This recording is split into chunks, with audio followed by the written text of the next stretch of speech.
Well, I would love to start by asking you how your writing style has evolved over the years. Oh, that's interesting. Well, I came to writing, publishing, I came to publishing through my editing work. So, gosh, when I met Fawn, I think I was writing short stories or something. I don't even remember. You came out of the womb with a little scribble pad. Little scribble Remember pad. that comic strip you had on your bedroom? Yeah, I did. I think how do I answer that question? I think my writing has evolved more from this internal space of it being just about me and what I'm thinking of to having an awareness of the people that I'm writing for. So my editorial training taught me a lot about how do readers read? How do they consume the material that's been written? And so I've allowed my writing to just honor the fact that it's not just about me. It's not only an expression of myself, but it's a community effort, like you're talking about. So that might be the simplest way to state it. Yeah. Are there any kind of literary exercises that you could suggest that could enable me to sort of develop more of my own unique style? Say that again. That it would allow you to do what? To develop my own unique writing style. Like to find your own voice? Yeah. I would say just write every day. That sort of thing evolves over time. I don't think anybody knows what it is right away. A lot of times we write things and realize after we've had some space on it that it's not as brilliant as we think it is. Mm-hmm. And it's not just that it's not brilliant and wonderful, but on some level it doesn't necessarily reflect what we're really thinking about. There's a novelist named Ann Patchett who's wonderful. She has a bookstore in Nashville.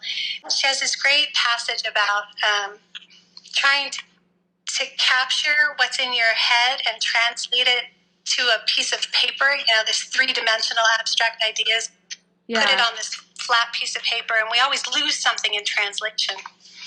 So what's your name? Ann Patchett. It's P-H-E-C-H-E-T-T. Okay.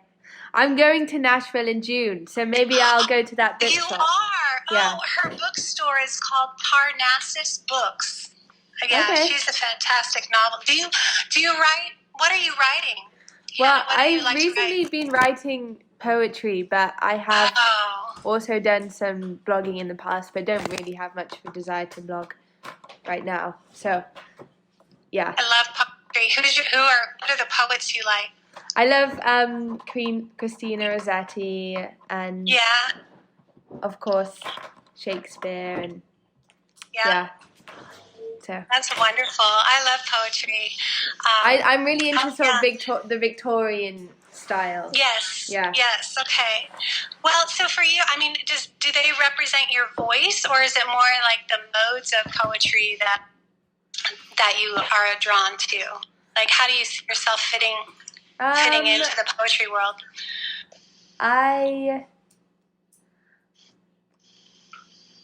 I'm kind of more in the early days, so I'm not really sure. I'm just sort of sort of glean inspiration.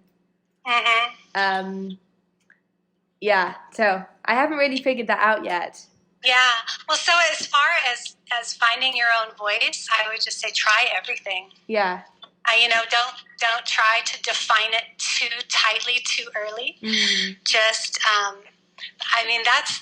here's the pressure of being a creative person in the 21st century is that you feel like you have to produce something. Yeah. If you're not being productive, it can be quantity, like I have to write a certain number of words every day or a certain number of poems every week, or it can be like monetary. If I'm not making money on my art, then I'm wasting time. And I think it's really hard to learn to see that creative effort as something that is not wasteful. Just because of the pressure, the cultural pressure that you can find yourself in. So if you can find a way to give yourself permission to just play and not turn it into a money-making, productive venture, then you'll do okay. What are some of the greatest challenges you faced as a writer? Well, that's one of them. I'm a single mom and I work full time and I have to make money, and my creative work is somewhat connected to my professional work as an editor, and it's really hard to justify the time. Like to protect the time that I need for creative work is really hard to do. I should be spending this time with my kids, or I should be spending this time on a project that's going to pay that medical bill. And finding the balance has been a huge challenge. I think it's just something ongoing where you're constantly making adjustments one way or the other. Yeah. But when I have noticed, for me, when I don't take the time to be creative, my work suffers. My work isn't as good. I don't think that's true for everybody, but it is for me. So that's helpful.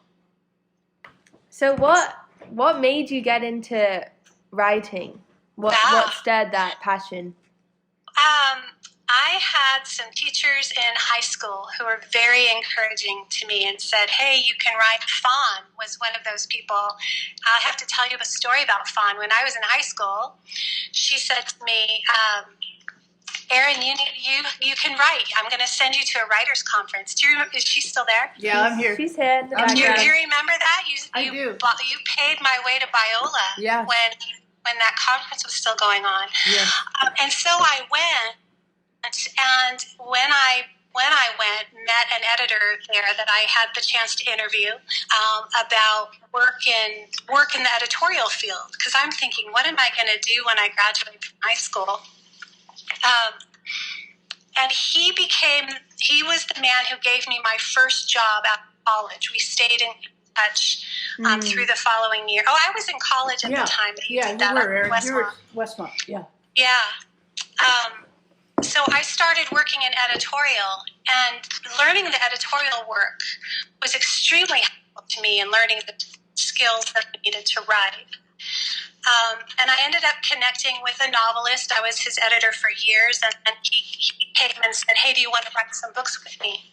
So that was how I actually got into the book writing aspect of the work, which is, different from just tinkering that I do for myself. So that, was kind of a backdoor experience. Yeah. Yeah, but the lady you're sitting next to there, she's largely responsible for my path. Oh, it's your talent, darling. Well, you know what? You need people, though, to encourage you that it's the way to go. Yeah. Right? And I didn't have any confidence in high school or college about what I was supposed to do or what I could be permitted to do. Yeah. So your encouragement was invaluable. Getting to send you to Biola, I think I got some speaking engagements in order to make that money. Did you really? Yeah, I think that's one of the high points of my life, actually. Oh my gosh! Thank you so much for doing that. Was such a gift to me. Wow. Such a gift. Yeah. How do you embed truth into a novel in the most unlikely places? I'm really passionate about communicating truth through the arts, so I'm just intrigued as to how you go about that. I haven't figured it out yet, but I have learned some principles that at least show me what I try to aim for and what I encourage my authors to aim for. And that's this notion of flying under the radar.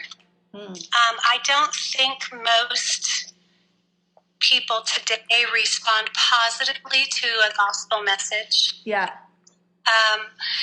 It's not in vogue. There's a lot of hostility toward it. And so, make more overt methods of teaching or proclaiming They have a place, bless you. They have a place, but it's very difficult to capture the attention of people who need that message. And so this notion of flying under the radar is really important. I think we do that by writing about experiences. Yeah. As opposed to just preaching a truth. I think it's one of the reasons Jesus told stories. I think that's part of what he was doing. Yeah. And so for you as a poet to look for experiences and imagery and moments and relationships and any kind of technique that conveys truth without speaking truth, if that makes sense. That's good. Who is it? Was it Augustine? Who's the one who said, preach the gospel at all times and if necessary, use words? Yeah, it's been attributed to many people, but I don't know if anyone's people. actually proved it. The concept there as a writer is strange, right? Because we use words all the time. But what I'm trying to say is instead of being didactic, you tell stories. Yeah. You use images instead of lines, if you will.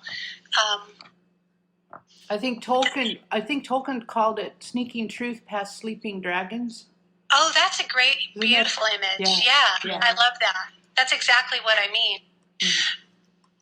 In fiction, like when I'm writing novels, readers read fiction for the emotional experience of the story. So if you can give them that experience, whichever one it is they're looking for, you can sneak all kinds of truths into your story just through that emotional layer. Yeah. So in other words, it's not really intellectual. So there is certainly there's an intellectual aspect to apologetics that many people do a fantastic job with. But I think in the arts, one of the things we might be trying to do is slightly outside of that academic approach to our faith. Yeah. The appeal to the human heart. Right, yeah, very much so. Yeah. And that's okay. I don't think there's anything wrong with that. It doesn't make it less than. Who's an author, Erin, that has done that for you? Like snuck truth in, Chaim Potok was the first one that I ever read that made me feel that way. And of course, he's Jewish. He's writing about the Orthodox Jewish experience. Nevertheless, I think there are some truths that transcend religion. Yeah.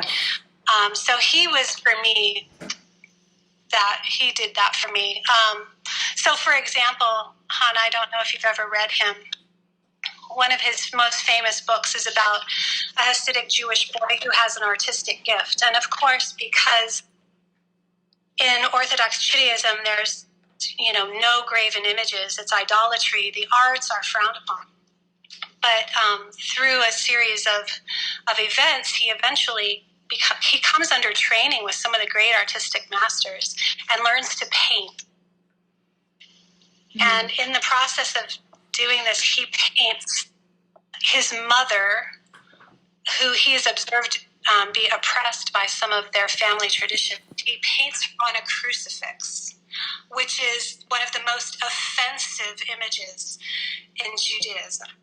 And so the power of that story to get at, Potok was kind of getting at this notion of what it means to be a person of faith who's can't find their own place in their own faith community. That was really powerful to me. But all of his novels were like that.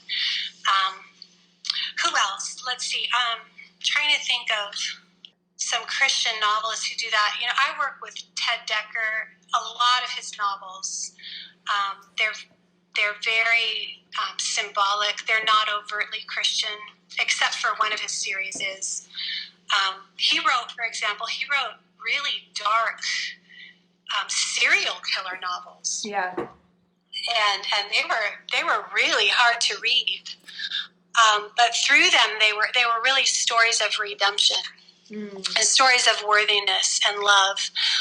And for the reader who was not going to sit down and read Francine Rivers, who always has very overt conversion passages in her novels. A lot of people have come to follow Jesus through Ted Decker's very dark, very graphic kind of stories. Yeah. I hate how that happens, Fawn, when you ask that question and then suddenly my mind goes completely blank. No, I think those are great illustrations. You know, I think it's the difference between, like, say, a Billy Graham movie and maybe Lord of the Rings, or Absolutely. you know, where Tolkien's coming from a Catholic informed background. In fact, there's a lovely new film out on his life. Oh yeah. Called Tolkien. Yeah. I haven't seen that yet. Yeah, you'll You should enjoy go it. and see it. You will love it. Yeah, I will. Yeah. I'll look for it. Yeah. There's another one on Aretha Franklin that I want to see. Oh, I want to see that too. Yeah. Yeah. Yes, actually, that was playing next to Tolkien, so you kept having this Okay. you kept having this like throbbing rhythm. Yeah. Yeah.